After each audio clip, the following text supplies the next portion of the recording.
ज्योतिष व वास्तुशास्त्र चॅनलमध्ये आपले सहर्ष स्वागत आहे।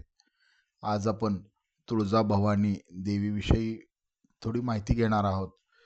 कुलस्वामिनी तुळजाभवानी ही सर्वांची कुलस्वामिनी असून तिची सेवा मनोभावे करावी, तसेच तिचा आशीर्वाद आपल्या संपूर्ण कुटुंबावर असण्यासाठी मनोभावनेने देवीची सेवा करावी।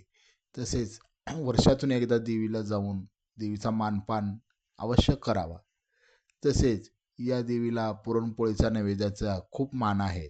तसेच भाजी भाकर सुद्धा आपल्या देवघरामध्ये दाखवू शकता। सणावाराला पुरणपोळीचा नैवेद्य देवीला आनंदाने अर्पण करावा।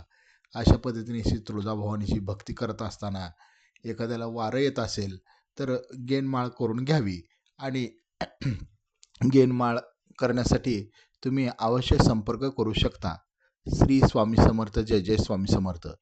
शास्त्रोक्त पद्धतीने गोडव्यावरती पुरणपोळीवरती गेनमाळ करण्यात येईल आणि गेनमाळ गुरुमंत्र देण्यात येईल। तसेच गेनमाळ ही अगदी साध्या पद्धतीने आणि एकदम शास्त्रोक्त पद्धतीने गेनमाळ तुम्हाला करून देण्यात येईल।